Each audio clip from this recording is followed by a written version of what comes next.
네, 자녀 입시 비리 등의 혐의로 기소된 정경심 동양대 교수가 1심에서 징역 4년의 실형을 선고받고 법정 구속됐습니다.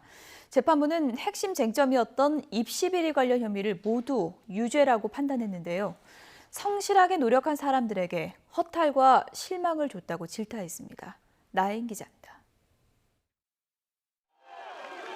첫 기소 뒤 1년 3개월 만에 1심 선고를 받게 된 정경심 교수. 지지자들의 응원에도 취재진 질문에도 아무런 반응 없이 법정으로 들어갔습니다. 1년 4개월 동안 심판받으셨는데 심경 어떠세요? 재판부는 먼저 논란이 끊이지 않았던 정 교수의 자녀 입시 비리 관련 혐의를 모두 유죄로 인정했습니다. 공소사실에 포함된 정 교수 딸의 인턴 경력 확인서가 모두 허위로 작성됐다고 결론 내렸고, 첫 기소의 근거가 된 동양대 표창장 역시 정 교수가 직접 위조했다고 판단했습니다. 사모펀드와 관련해선 미공개 정보를 이용하거나 차명 계좌를 이용한 거래는 유죄로 봤지만 허위 컨설팅 계약에 따른 횡령 혐의는 증명되지 않았다고 보고 무죄를 선고했습니다.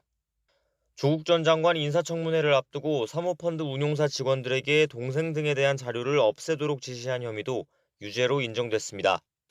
반면 자산관리인 김경록 씨와 자택과 사무실 PC 등을 빼돌린 건 자기 증거를 숨기려고 함께 벌인 일이라 처벌할 수 없다고 봤습니다. 재판부는 정 교수가 사회적 지위를 이용해 성실히 노력한 사람에게 허탈과 실망을 줬고 고위공직자에 대한 사회의 기대를 저버렸다며 엄벌이 불가피하다고 밝혔습니다. 또 정 교수가 지금까지 단 한 번도 잘못을 반성한 적 없고 오히려 증인들이 정치적 목적을 갖고 허위 진술을 했다는 주장으로 비난받게 했다고 질타했습니다. 그러면서 정 교수에 대해 징역 4년과 벌금 5억 원, 1억 3천여만 원 추징을 명령하고 법정에서 구속했습니다. 변호인은 재판 결과가 당황스럽다며 즉각 항소할 뜻을 밝혔습니다.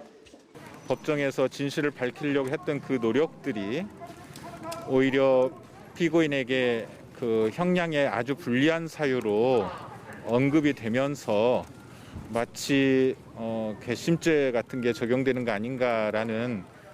반면 검찰은 재판부의 판단을 존중한다며 최종적으로 정 교수의 죄와 책임에 맞는 결과가 나올 수 있도록 최선을 다하겠다고 전했습니다. 정경심 교수는 앞서 구속 수사를 받을 땐 서울구치소에 수감됐지만 최근 코로나19 집단 감염이 발생한 걸 고려해 서울 남부구치소에 수감됐습니다. YTN 나힌입니다.